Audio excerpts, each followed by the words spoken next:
What happens in the mind of con artists?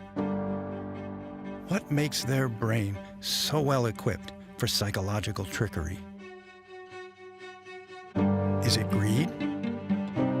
A lack of empathy? Loose morals? Whatever it is, we are fascinated by con artists.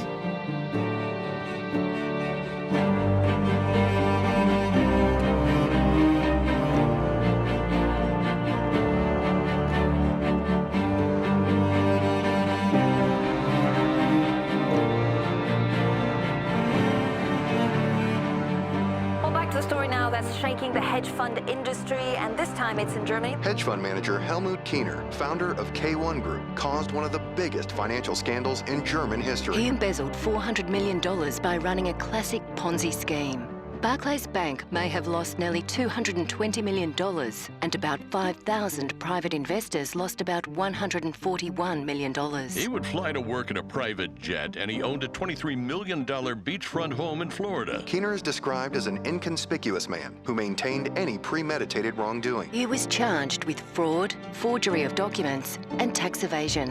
Kiener was sentenced to 10 years and 8 months in prison.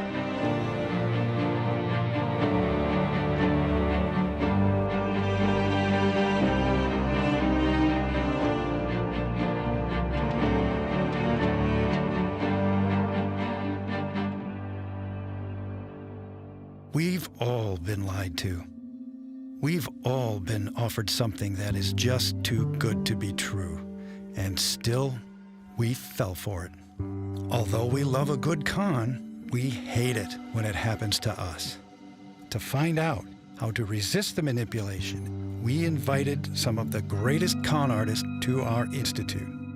Together with a team of experts, we are going to analyze their stories, pick their brains, and reveal what their body language tells us. Welcome to the Institute. Hello, Mr. Kiener. Hello. How was your trip? Yeah, very nice, thank you. Good to have you here. They're waiting. Okay. Shall we? Yes, oh, that's nice. Hello, Mr. Kiener. Come in. Welcome. Can Nice I call to meet you.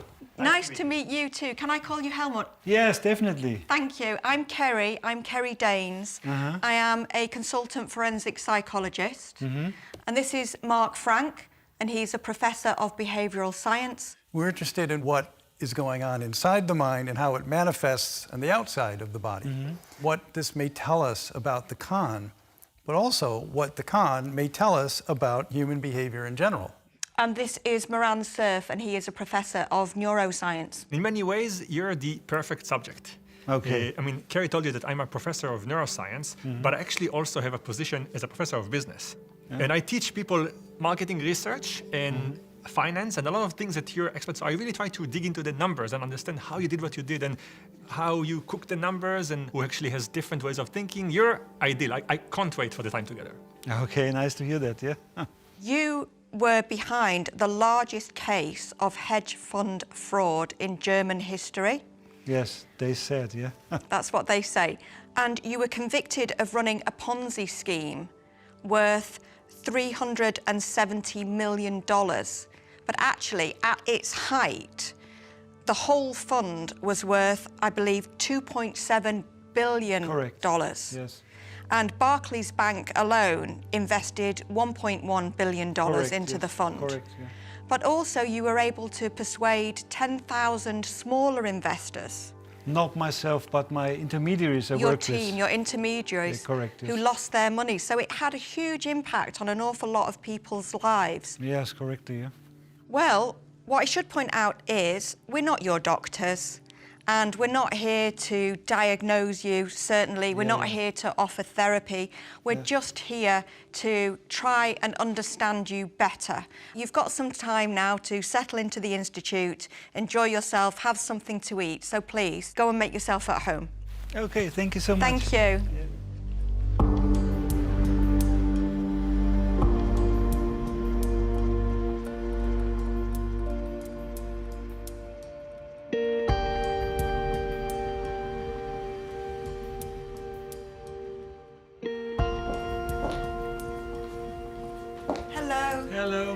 sorry, have you been waiting long? No, not that long. Good, Don't worry. good.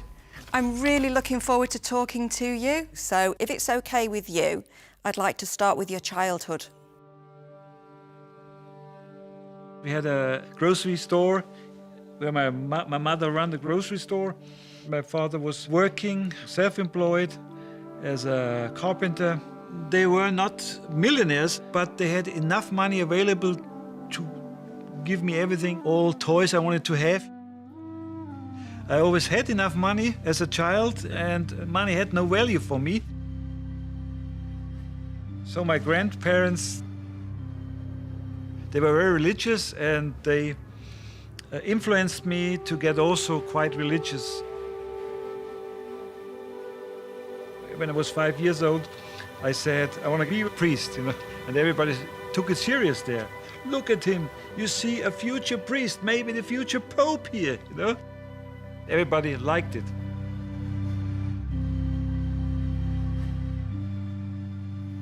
So what was it that made you change your mind and opt for a career in the business world?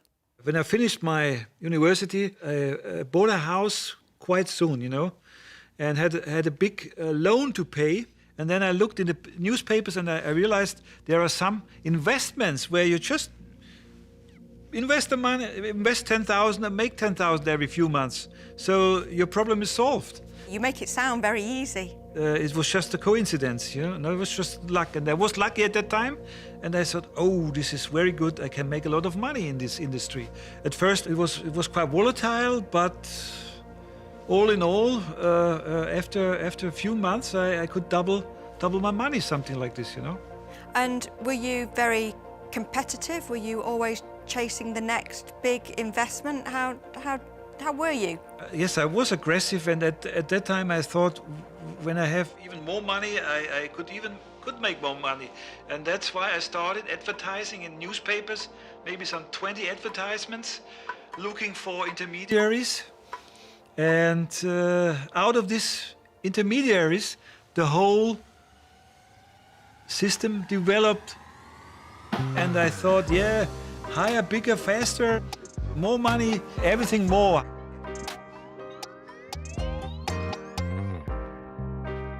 Helmut Keener collects his money through a fund with the simple name K1, Kiener 1.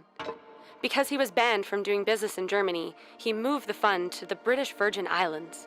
Kiener promised more than 10% returns and thus wins more than 5,000 investors and also large international banks as customers.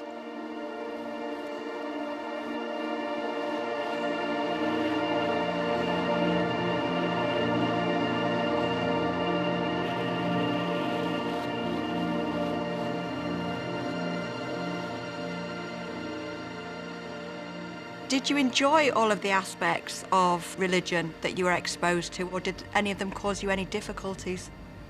I didn't enjoy it that much, No, so it was something that you felt was imposed on you a little?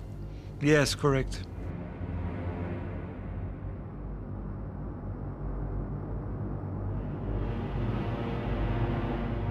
So what process do you have to go through in your own mind to reconcile that with your actions? Yeah, it was just a big fault, and everybody makes mistakes and faults. I can change it. I would make it differently now, but in hindsight, I cannot change it anymore. So why worry about things that I cannot change, How important is winning to you? Yeah, it was very important at the time for me. Yeah, I wanted to win. I wanted to be the best. I wanted to raise more money than others. Isn't it the case that your business jet was faster than Donald Trump's business jet? It has a longer range. It made it to Germany, and his wouldn't have made it to Germany. His jet would only have made it to LA. I always said, when you have your own jet, you have made it in life. Otherwise, at that time, you haven't made it.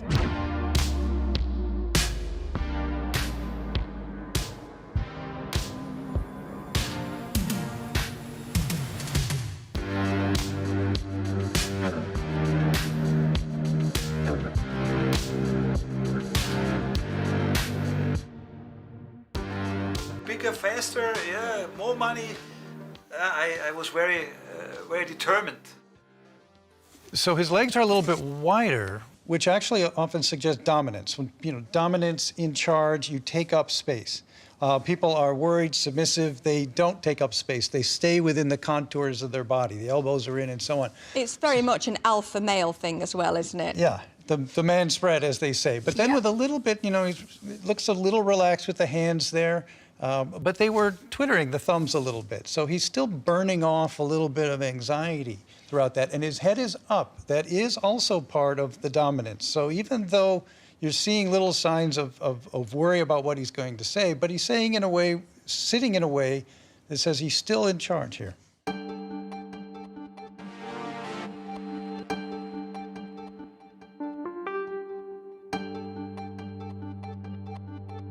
You're gonna see a balloon, and in every step of the way, you can press this button by clicking, and then it will inflate the balloon.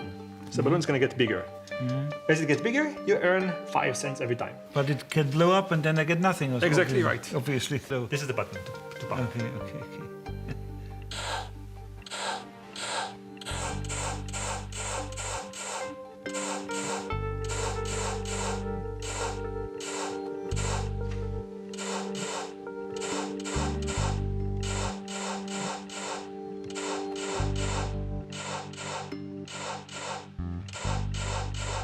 People usually take risks, but when something bad happens, they stop taking risks, and that's kind of a behavior that we can expect.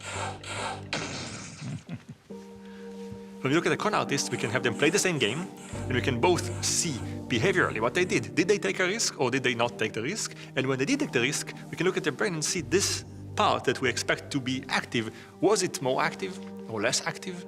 Was it responding in any way in a different pattern that can tell me these guys think of risk differently?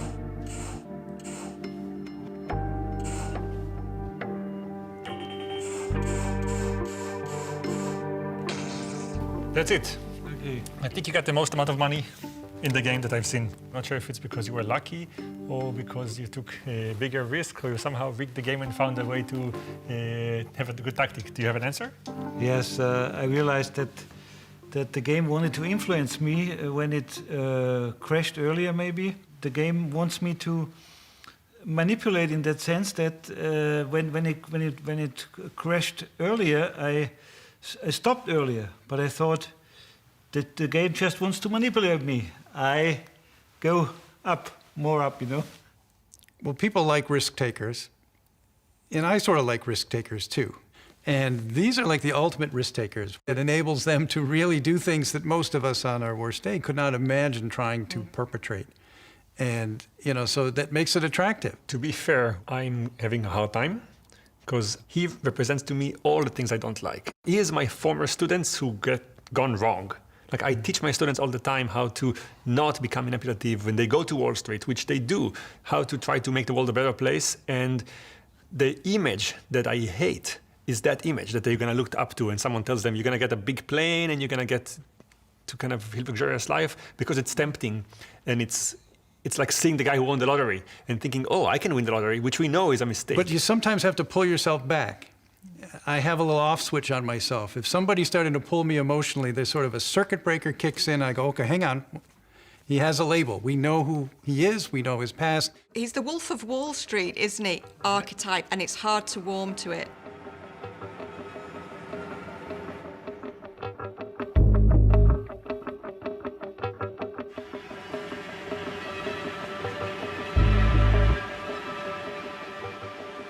The con artist has to overcome any of their own objections to what they know is criminal behavior. So it's wrong, it's legally wrong, and also it's morally wrong. So how do they do that? Well, what they do is they lie to themselves. They distort their thinking processes. And quite often what they can do is they can throw themselves into a state of what we call cognitive dissonance. And that's where you have two completely contradictory sets of thoughts, attitudes, and beliefs. And what you try to do is you try to reconcile them, which is very difficult to do, or you simply Compartmentalise, box off one set of thoughts, attitudes and beliefs and go with the other while it suits you.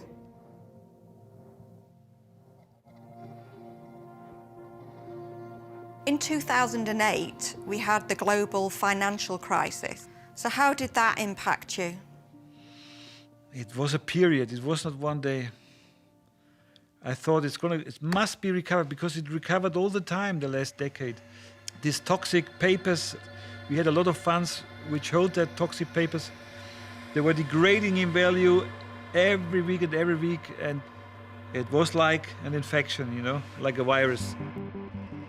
Every hedge fund after the other collapsed. Employees without jobs left in droves. And this was never seen before in the hedge fund industry. So how did one of the country's oldest investment banks end up in bankruptcy? We never imagined this would happen. The world is drowning, the hedge fund world.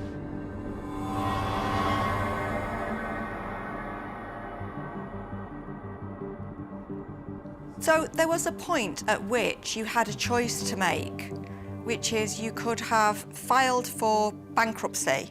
Yeah. But you chose instead to operate a fraudulent business. How did that switch occur in your mind? How did that happen?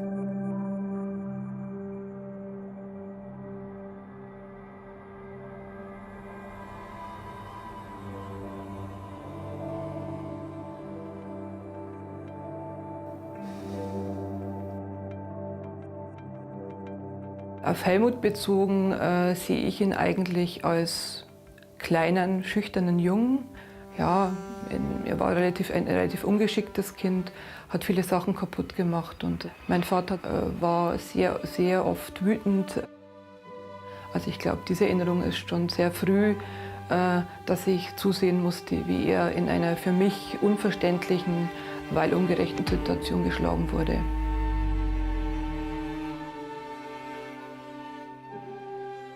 At that time in Germany, every family had violence in terms of that the parents beat their children on some occasions, you know. Sometimes it was just small things, you know. It was not important things. And my father was working very hard, and he was, and when he was so stressed, you know, he got aggressive. I'm coming in. My father is behind the door. Because I was running away, yeah? And then I'm coming back, and he's behind the door, and once I enter the room, he jumps on me behind the door and was beating me. This was a shock for me, you know. I was so shocked, you know, when he did this, you know. He thought, he's luring me behind the door as my father. I'm a child, he's a man. Yeah, this was hard for me, you know. He always said, don't cry, otherwise I beat you more, you know?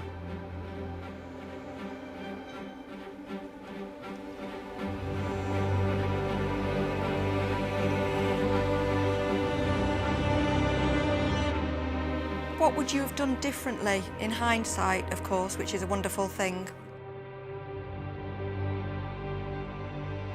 Yeah, I would just file bankruptcy with the funds and said, the funds are bankrupt, so it is. Well, I can imagine that if you've got 12,000 people that are all very, very angry with you, that is a huge amount of pressure. If I imagine to say them that the fund has a value of 0, they would come to me and basically kill me, and not in a direct sense, but basically coming and blaming me a lot, and people would ask me, that can't be right. Something must be wrong, and they're coming to me and asking me. The phone would have rang every day. I couldn't have dealt with this. At least 6 months, I wouldn't have nothing else to do than explaining people what happened. You see a little stretch. Right. That's the risorius muscle that you typically see with fear. Maybe it's anticipatory fear of like, is Carrie going to probe me? Is she going to make accusations of some sort? And there's the shrug. Yeah. And again, the shrug is uncertainty. He knows why he's here, right? He knows why he's in the Institute, and he knows his history. This is the reason he's here. Why didn't he just say, look, My investments are failing. It's a difficult financial crisis. You know, it's a difficult financial environment at the moment, and declare bankruptcy. I think it's because declaring bankruptcy would have felt too much like, oh my goodness, I'm weak here, I've failed. And then he's back to being that young boy again who is punished for showing weakness. He would be beaten, and if he cried, then he would be beaten all the more. The assumption that at least deep inside our brain there's one truth and it's correct is false. That's not true. Our story keeps changing in our mind. We lie to ourselves constantly, big lies and small lies. If there's no truth then, really, because our autobiographical memory is like a complex tapestry of information that we've gathered from lots of different places, plus genuine memories. Can we ever really be fully true? That's one of the interesting quandaries I wrestle with when I think through, in terms of thinking back through your own life. You know, to what extent are you putting a little bit in to make yourself look better and you kind of know that? And to what extent do you not know that and you're saying things that aren't true?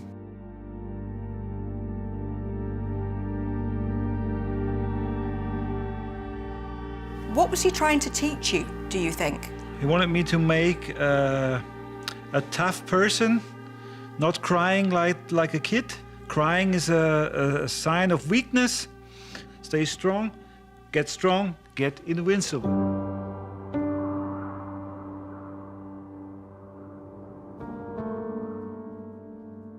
You must have looked at Ponzi schemes and how Ponzi schemes operate and thought, right, that's our new model.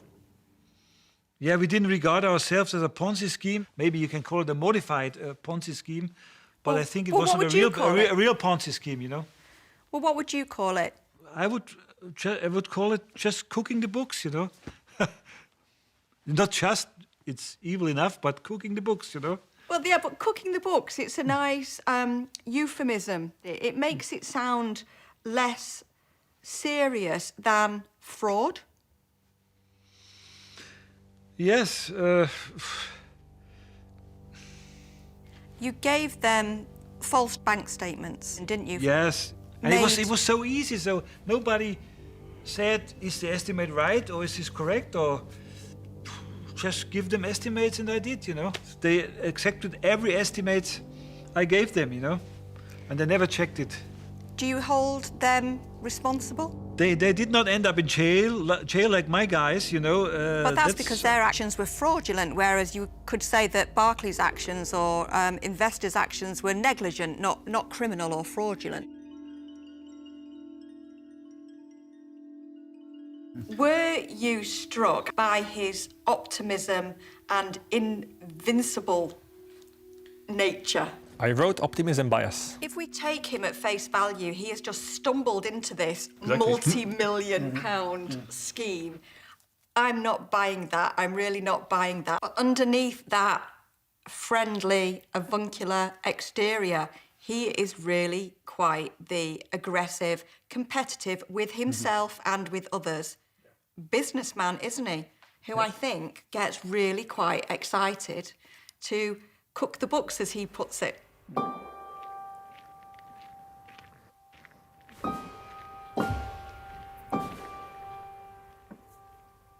You come across kind of, you know, like a friendly uncle. Is it a trick, or it's it's just how I am. So sometimes I had a meeting and I had to complete my exercise. I said, wait 30 minutes. Came in my bath suit and said, opened this door. Said, wait a minute, I have to complete my swimming. 30 minutes. I'll be back. So wait here. But is it a tactic? It's like you know no, it. I'm not playing games. You know, I was. It doesn't make sense. It's not my character to play games and say or saying I'm just being like this just to get his money, you know. How do I get 12,000 people to give me $2,000 each? Yeah, I mean, this was a multi-level system, you know. Every intermediary earned from the other intermediary, Okay. and the good returns. You're unique, right? Like there's something to you That's what we're trying to understand. I was also lucky, I tell you, the regulatory body, other factors I'm not getting the right answer. Could have closed the funds. But what did you say? I'm not getting, so the answers, luck and the system are too simple. There must be something about you also.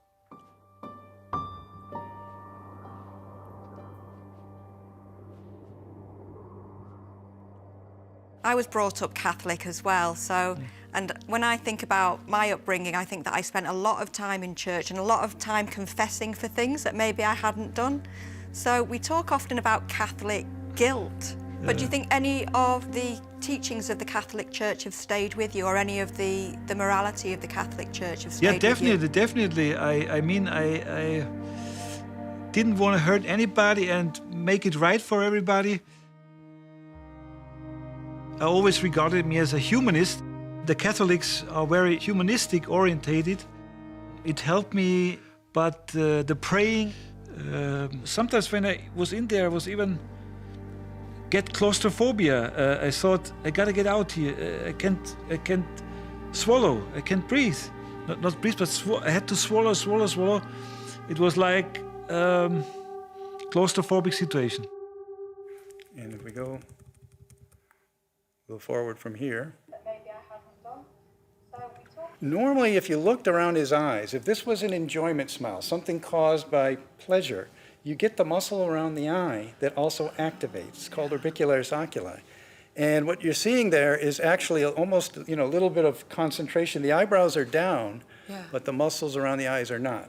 And there's a term for this. It's called a masking smile. He smiles a lot. It gives him some credibility, makes him look very non-threatening. But he's using it in this particular instance to try to mask a little bit of that negative emotion, thinking back about his upbringing. How are you doing? I'm doing fine, thank you. I'm going to get it closer so it will be less formal. Yeah. I'm trying to understand if, in your mind, you're at some point said to yourself, this is a crime that I'm doing fully, I'm conscious of that, I know that it's not okay, or throughout the entire experience you tell yourself, there's a way to get away with it and I can make it happen. I suppressed this, that it might be a crime, it was in my unconscious mind, maybe, but I didn't say I stop a crime because in my mind it was not a real crime, Could you stop? Do you think you could have stopped, or it was constantly addictive in your brain? Obviously I couldn't stop, otherwise I would have stopped, And there were some Asian investors who promised hundreds of millions, and if this money would have come, it would have saved the funds probably, but it didn't come, And I thought, like a deterministic thinker, I thought I'm going to be saved by anything or by anybody, even it may be in the last minute.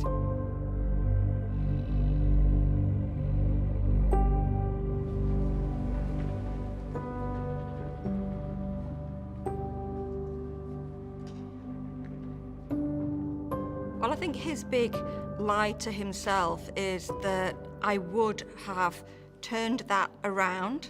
I would have paid those people back had I just been given enough time and had I got that last investment. The ability to convince yourself that that's a viable option when the odds are so low, often in many of these cases. One of the things that I struggle with sometimes is that actually, if you ask people to take a more realistic view of themselves, that can be genuinely psychologically destroying and damaging. So actually, how much self-awareness and self-honesty is healthy. Right. But when you do that, you have to admit that you've really impacted people, you've hurt people, you've done damage to people that might be lifelong. What does that mean about you? What does that make you?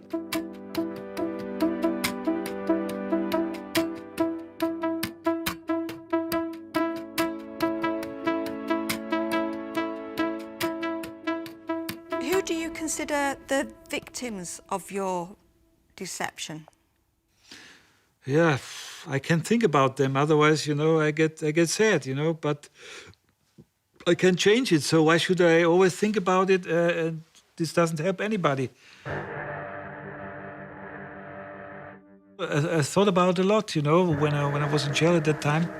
I had enough time to think about it.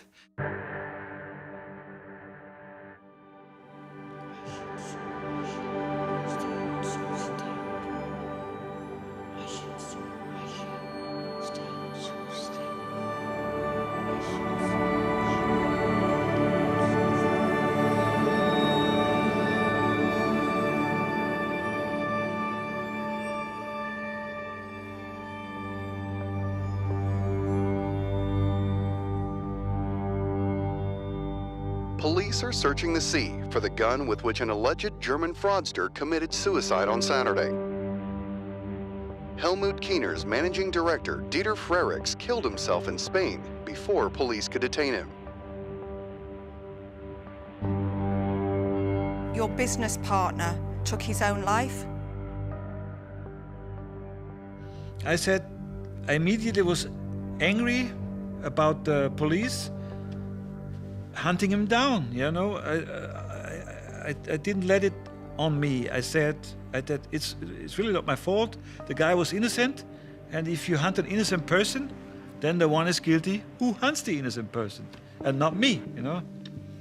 Why should I be responsible that an innocent person is hunted and pressed to suicide, yeah? So I didn't have remorse or whatever, you know. So you lost a friend? Yeah, it was a business partner. So things are good? Yes, correctly. When we spoke to Kiener about the person who was involved in his scheme, who unfortunately killed himself, he immediately deflected, didn't he? And he started to say, well, that was because the police were pursuing him, almost as though the police had no reason. They were just doing it to be unpleasant. So that rewriting of history, it's extreme. People who lost their house, who may have led to divorces, depression, a lot of things that he can easily not see, because all that it is like an accounting thing for him.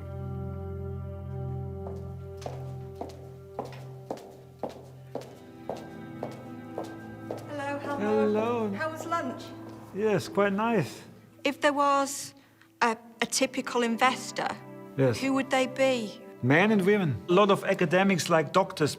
Yeah, there were some investors that only invested 2,500, and maybe was their whole money they had. Yeah, it was hard for them. Or invested 10, 20,000, and this really was their life savings. Yeah, you can say this. Yeah. Right, so just people, everyday people with lots of different types of jobs. Correct, because there were some intermediaries who focused on physicians, and there were a lot of physicians as well, but they lost a few 100,000 each. They cannot deal with money as well. The doctor doesn't have time to think about what he does, and the doctors lost a lot of money. Some wrote me letters, very friendly letters. We don't think that the money is lost. It will turn out to be good, you know. Well, that's very optimistic. I suppose they... I didn't have the guts, to be honest, to tell them the whole money is lost. I've been a miner for a heart of gold. Don't let your heart get cold. Dankeschön, Helmut Keener. I've seen videos of Kiener where he's at charity events.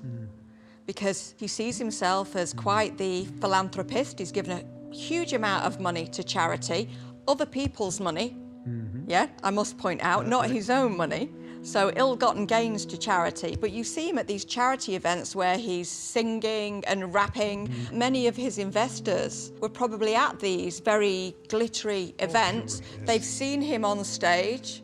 Well, there he is, singing, dancing, having a whale of a time and handing over a huge check to charity. Well, surely this is somebody that we can trust. Yeah. And one of the things about, I think, successful con artists is they don't look like con artists. Because if they look like con artists, people would be suspicious. Well, what does a con artist look like? Right. Well, it's like serial killers, right? They're successful because they don't look like serial killers, right? It's the neighbor next door. It's some very, you know, pleasant-looking person. And same thing here. You think of some shifty kind of guy, and I don't know what else would go into the con artist appearance, but it doesn't look like that. I didn't care what anybody thinks about me, you know. You never would see expensive watches or jewelries or expensive clothes, you know. I didn't take care of this, you know. I went to Zurich to a bank. They said, this Kiener guy looks like he has second-hand clothes. I don't think it really matters, does it, what clothes you're wearing when you arrive in a private jet? That's correct, yeah. They said, he has his own jet. Yeah, that looks good. We give him the loan. Do you think that helped you build business relationships, though? Many banks said this guy he can't be cheating people because he's so authentic, he's so honest, and he's not wearing expensive clothes to convince us or doing this or doing that, you know. It was an advantage, you're right. Yeah.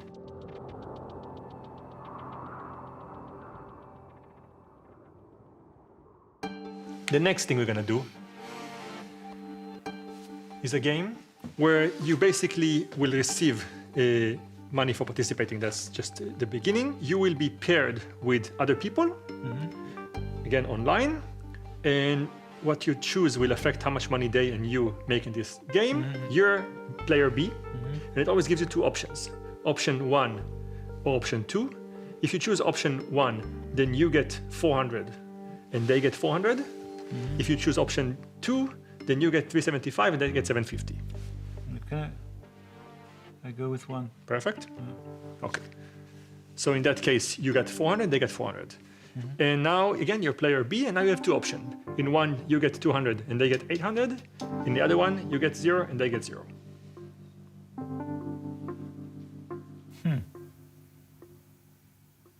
Doesn't make sense to both get 0. Okay. Another option. You get 700, they get 200, or you get 600, but they get also 600. Yeah, I mean, this is better for everybody, and it's a random game anyway, a luck game. You get 800 and they get 0, or you get 400 and they get 400.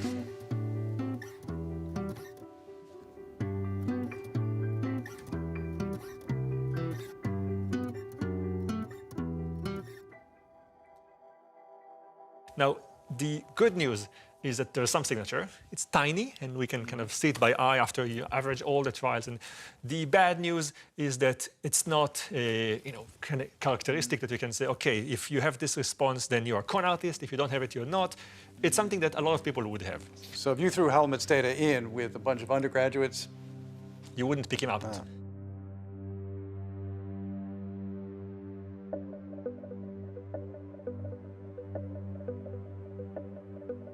I still don't fully understand what a Ponzi scheme is. The Ponzi scheme works that way that there's someone who raises money.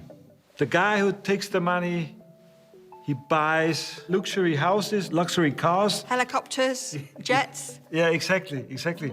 Part of the money I have already shifted to untraceable accounts, but only part of the money because I need some reserves for redeeming investors. In a Ponzi scheme, none of that gets invested, really. That's just a lie, None of the isn't money it? gets invested in a Ponzi scheme, but we had a modified Ponzi scheme. And this is different, you know? So in what way is your modified Ponzi scheme different? What percentage of the monies that you were getting were being actually invested? It was actually almost all money invested, but it didn't have any value anymore. And this was the crime, you know? I think that Ponzi scheme is the perfect crime in many ways because it allows the criminal to not have a victim that's kind of front row. And it creates all the conditions that there are so many people involved and so many things involved that you really can tell yourself there were no victims. And in the end, all that's lost is money. yes, this ability to sort of separate yourself from the victim. And I like this, thinking about the Ponzi scheme, right? The layers between you and the specific individual. As you said, to go face to face, to hit somebody that, whereas, the bomber pilots, they talk about that. When you're at 20,000 feet dropping a bomb, it's right? Stalin's classic phrase, right? The death of a soldier is a tragedy, the death of a million is a statistic.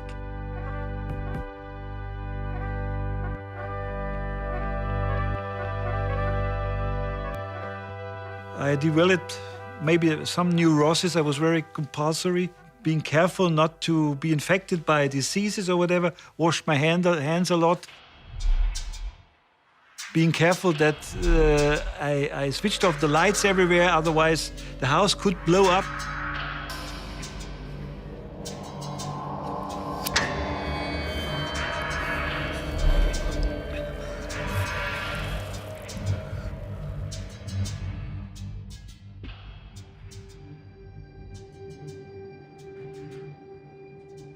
I have some visions that the treatments of people who are involved in frauds are getting better, you know. If you know their brain activity like this, you can, in the future, maybe not put them away, just put them away, but treat them adequately, maybe even with surgery or with psychotherapy. This study is very useful for this, I think. So, but you feel that it could be a brain disease? What makes you think it's a disease? Do you? Why? Yeah, because you are a product of your environment and your genes. And I think to a big part, you can't do anything that you develop that way. So it is like a disease. I knew a lot of these guys, and I always said, it's like a disease.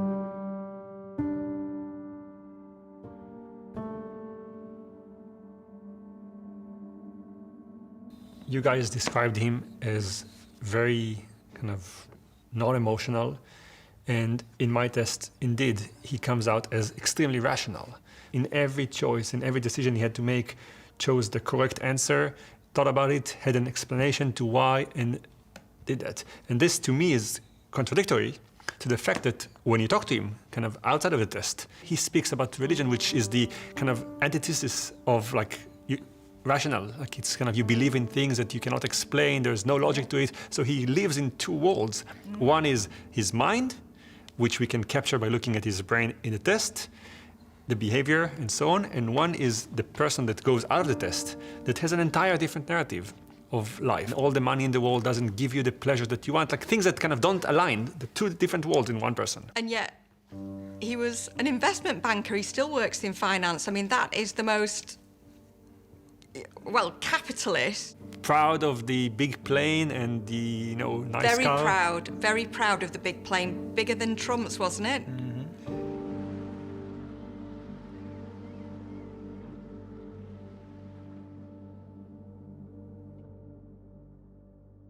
I think I did see Helmut Keener's core self. And I think that what I saw were how strong his psychological defenses are and how much he finds it difficult to face up to his own weaknesses and failures. Certainly for me, I feel that he's a classic case of somebody with dark triad personality characteristics. And no doubt they're mixed in with lots of other more acceptable, if you like, or more pleasant characteristics.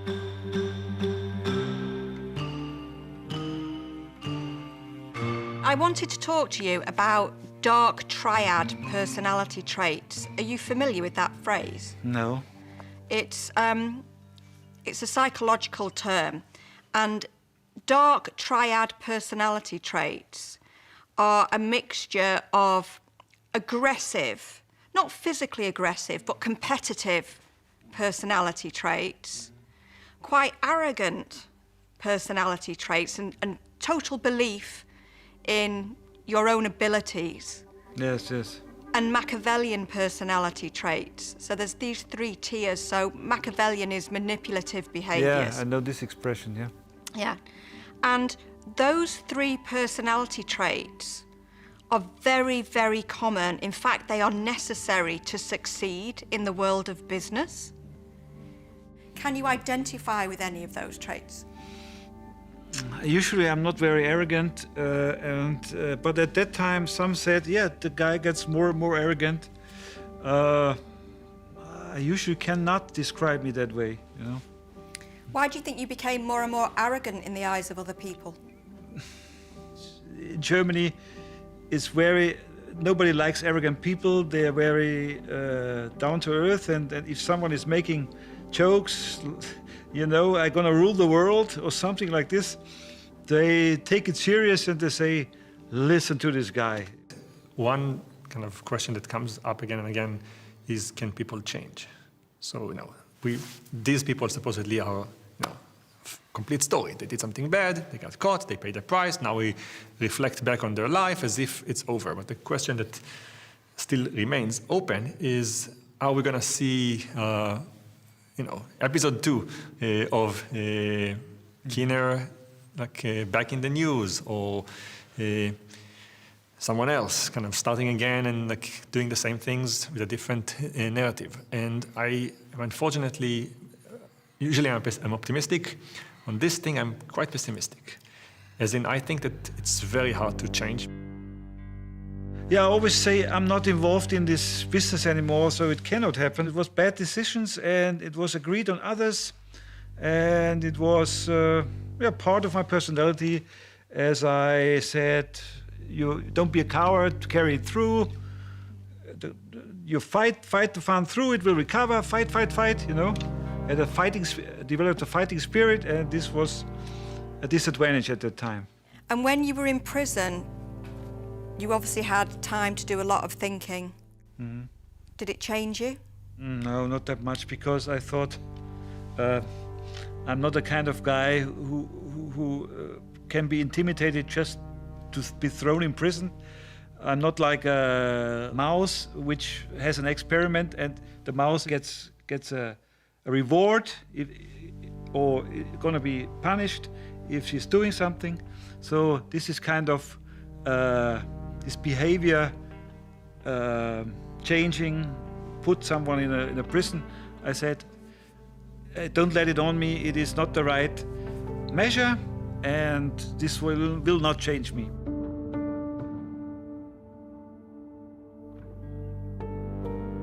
But did you have to acknowledge that you're not invincible?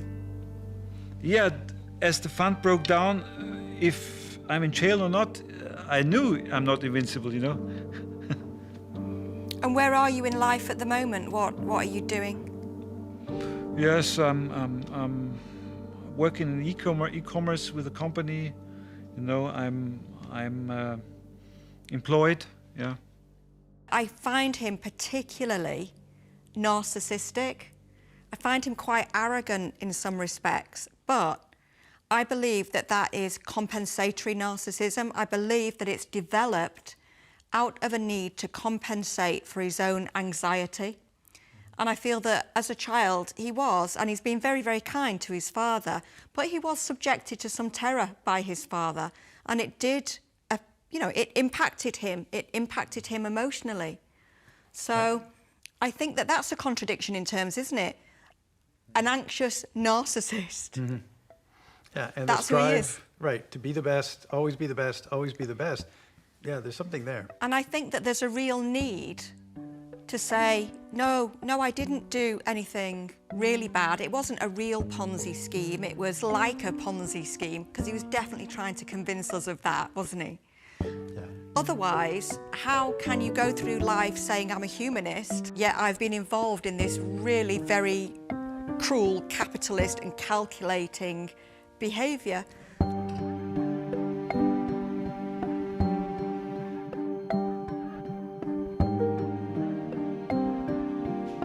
Hello. Hello. All together. Yes. How are you? Doing fine, thank you. You actually, when I look at your brain, did a great job. You actually scored the highest that I've ever seen in one of the tests that has to do with assessing risk. At the same time, when I look at your brain was normative. I couldn't find anything that is an outlier there. There's no brain disease. Yes. There's no brain disease that can explain this. Yeah. So you seem normal brain-wise. Unfortunately, I don't have an excuse then. Oh, sorry. And that's exactly the point. Well, thank you for what you shared. And I do think that a challenge for you is to maybe be a little more self-aware and to take responsibility for your choices. Mm-hmm. You can't, I'm afraid, you now have the evidence, you can't blame your brain. Unfortunately. Oh, that's too bad. I have to rethink it now. You do. Use the same brain to think about it. Yes.